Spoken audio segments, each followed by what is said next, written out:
Hello everyone, I'm starting this video with a disclaimer. If you are not one of my students at the University of Tennessee at Martin, and specifically a first year student in our Reserve Officer Training Corps program, this video was not really meant for you. You're welcome to stay, but it might be confusing. Now, to my students, hello, welcome. Now, I know you might be wondering, why does Captain Taylor have a green screen in his house? Well, I have hobbies that require me to have a green screen in my house. Also, I apologize if you hear my cat meowing in the background. And now, if you're watching this, it's because you're there, and I'm not here in Tennessee, and I probably look like this, or this. So in order to make up for you being there and for me being probably here, I'm going to try to make this as entertaining as possible. But at the same time, covering all the things because it might be a little extra to be making a whole video on this, but this is an important lesson and it was something I learned maybe too late, or at least grasped too late as a cadet,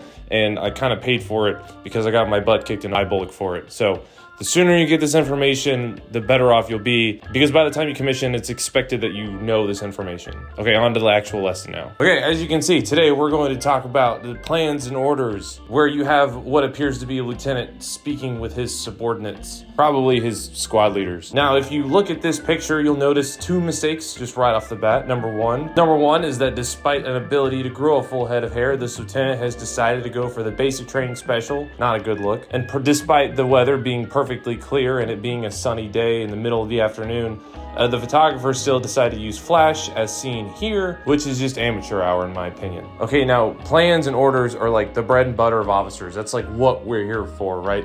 As an officer, you're going to be planning everything from small PT events for like 2 people up to like entire battalion wide ranges for heavy equipment and guns and stuff. If you can't plan well, you are generally pretty useless to the people to your left and right, especially as a lieutenant. And also, planning is largely uniquely an officer thing. Officers plan and then NCOs and enlisted soldiers actually execute said plan. And while they're doing that, you supervise, refine, and update the plan as needed. Also, that's why it's important that when you're making a plan, you make it easily digestible to those who are receiving the plan. You can have the most elaborate, complex thing that makes complete sense in your mind, but then when you hand it off to some subordinate leader, they might take one look at it and be like, this ain't it. And if they can't understand it or it doesn't make sense to them, they're not going to be on board with it. This brings me to my second point, which is when you are making plans, you should always be trying to seek out input from your subordinate leaders, specifically your NCOs who have a lot more experience and have probably done what you're planning to do multiple times already, so they know what works and what doesn't just off the bat. Now, this doesn't mean you just go to them and like ask them how to do every single little thing.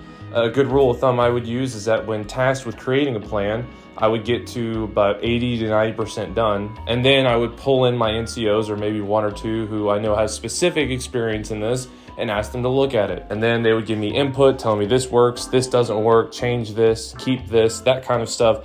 And then I would finalize and finish the plan. Once the plan's done, bip bop bam, you do the thing and you all go home happy. So here is what we're going to be looking at today. Understanding the parts of a warning order. Everyone just calls them WARNOs. The operations order, the op ord, that's like the most complex one, but also the most common. And the fragmentary order, or the frago, as we tend to call it. And this one gets misused a lot.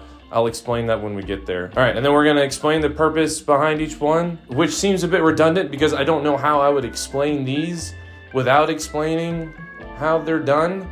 I just think that they needed 2 bullets on this slide specifically to make it look more official, and that's what they came up with. You have situation, mission, execution, sustainment, and command and signal. And that's for every order. And the way I remember this is by saying Sergeant Major eats sugar cookies, which is like a stupid mnemonic device that has just been burned into my skull over the past like 8 years. But I haven't been unable to forget it. And now I know every part of an order by heart. Like sometimes I'll just be like stuck in traffic or sitting on my couch and think, Sergeant Major do be eating sugar cookies sometimes. It won't ever leave your head once you get it down. Okay, starting with the first on the list is gonna be the warning order. And the warning order in short is the first thing you give to your subordinates to let them know, a warning if you will, that an order is coming down. That order specifically being an op ord. So the warning order is like the order to warn them of an incoming op order, but it has all the same parts of an op ord as well. It's a quick down and dirty description of what's going on, where everyone is, what you'll be doing, where everything's gonna be happening, a rough timeline, what the enemy are probably doing right now, and then some like general information. It's more so created to initialize planning at the lower level and to give everyone a chance to like get their equipment ready, start rehearsing for a specific kind of mission, fueling up the vehicles that they need to because they know we're going a long distance versus just a short distance, stuff like that. This is what they mean by facilitating time management and parallel planning. Once you give out that warno, you then start building the bigger order. So while you're planning the bigger order, your subordinate units who have already gotten the warno are doing some planning of their own based on the information that you gave them in the warning order. So that's the parallel planning part. And also facilitates time management because they can already start doing preparations for the mission before they even get the final order if you give them the down and dirty of what's going to be going on. That way they're not waiting for that whole time for you to finish the big order to actually start preparations. Now you're going to see 1.5 million different formats for a warning order. There's a few in Doctrine, but it all depends on your time constraints, your resource constraints, what kind of mission you're doing, where you're doing it, if you're using helicopters, if you're just walking there, if you're using vehicles, if you know what the enemy is doing, if you don't know what the enemy is doing, if you're attacking, if you're defending. All that needs to be considered when you're building a warno. But with that said, each warno needs to have these specific bits of information in it. Number one is general location of the operation, ideally where you are now and where the objective is. An initial operational timeline, and this is going to include things like when you publish your op board, when back briefs need to be done, when your guys step off, that kind of thing. What recon you need to initiate could be anything like you going on a leader's recon and with whom, someone sending a drone up to look at areas X, Y, and Z, or something along those lines. Next is movement to initiate, so getting staged at the line of departure, getting set in an ORP, or just needing to move into a different area to finalize preparations. This one is very mission dependent. You might not move at all in some instances, or you might move far distances before you even get the final plan. Next one is planning and prep instructions. This includes telling subordinates what rehearsals they need to focus on, when they themselves need to be ready to move, and this should follow the 1/3, 2/3 rule, meaning that if you have 3 hours before your mission starts, you give yourself 1 hour to plan and disseminate the information, and your subordinates receive 2 hours to conduct their own planning and preparation. This needs to include your information requirements, and finally, the commander's critical information requirements, or CCIR. So at y'all's level, you're going to receive CCIR from your commander, and this is broken up into two pieces. You have PIR and you got FFIR. PIR, or Priority Information Requirements, is basically what your commander needs to know about the enemy in order to make a decision. The most common ones you'll see are composition and disposition of the enemy, basically how many are there, what do they have, and what are they doing. Status of certain enemy weapon systems, so if you weren't expecting to see a tank and you see a tank, your commander needs to know that so he can flex firepower over to you. And then things like enemy reinforcements coming, you spot a high value target like a really high ranking officer, things like that. That will be given to you, but you are tasked to find those things out.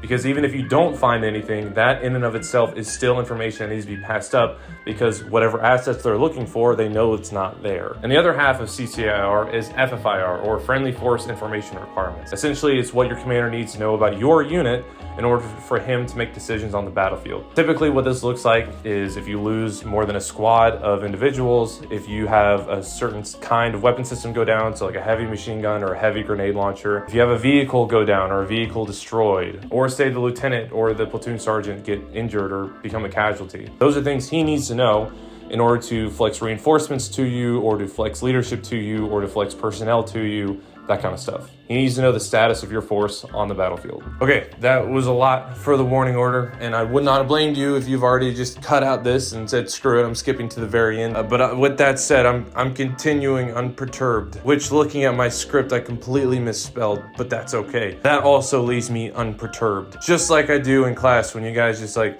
start texting each other and looking at memes and laughing at things that are going on outside the door instead of paying attention to the lesson that I worked really hard to prepare for. And even though I worked really hard on it, for some reason, people just don't seem to care or appreciate. Okay, the next format we're gonna be talking about is the op board, which is like the big scary one that you'll hear people talk about. But once you get it down, it's not a big deal. But it is critical that you as officers are able to pump out op boards efficiently, effectively, and have them make sense. Now, it is by far the most in-depth level planning you guys will do at a lieutenant level, and certainly as a cadet going forward. You'll hear it referred to as the 5-paragraph op board, which in my opinion is meant to lure you into a false sense of security. It's like, it's only 5 paragraphs. It's like a page and a half. Too easy. And then like once you get started and you're like 5 pages deep in, you're like, oh. But really, there's a specific format that it goes by. It's very, very doctrinally based.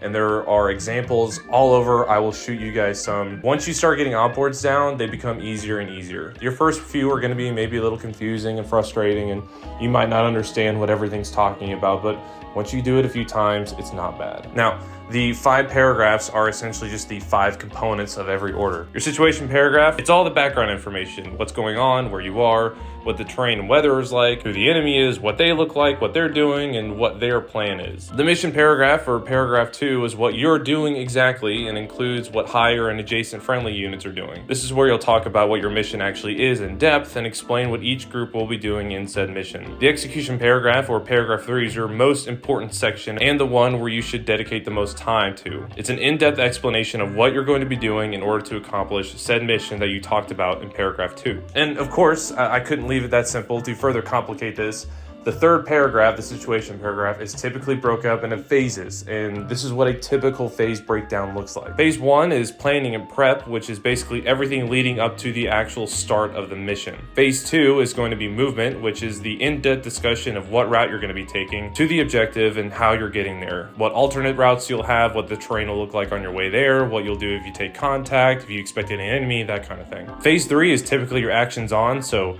what happens once you actually hit the objective and triggers start getting pulled. And then finally, phase 4 is typically reconsolidate and reorganize, or what you're going to do after you actually accomplish the mission and what to prepare for next. The fourth paragraph of your op board is sustainment, which talks about things like how much water and medical equipment to bring. Are you bringing food? If so, how much? How much ammunition will you need to have? When and where will vehicles need to get refueled? The beans and the bullets, as we say. And your platoon sergeant or your senior NCO should have the most input on this one, as this is mostly his or her lane. And then finally, the last paragraph, command and signal, is where you'll tell everyone the succession of command if you go down, your communications plans, passwords, number combinations, radio frequencies, all the technical stuff. Now, I know that can all seem overly complicated and scary and stuff, and I probably said a bunch of words that you don't actually understand.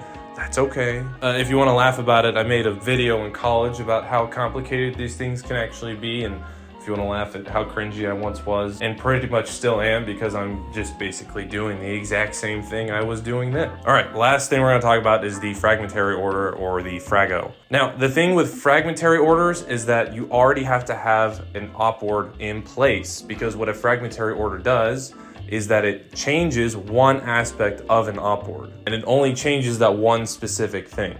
So for example, if you get a last minute change that instead of going to objective alpha, you're going to objective bravo, that would require a fragmentary order where you change that section in your op board, specifically paragraph 3, that talks about what objective you're going to be hitting and what you're going to be doing there. Or say, for example, you get told by higher that the original route you're going to take, route alpha, is no longer feasible and you need to take a secondary route. Then you would update your op board with a fragmentary order, specifically phase 2, paragraph 3, where you talk about your movement and maneuver, and you change your original route to the updated one and all the changes that come along with that and the different considerations that you need to have. Now, you don't necessarily need a full fragmentary order for every little thing, for example. So instead of starting your mission at 6 p.m. and now you're starting at 6:15 p.m., you don't necessarily need a full fragmentary order for that, right? Or if, say, it comes down, hey, we have to carry 2 MREs instead of just 1, you're not going to require an entire new fragmentary order for that. But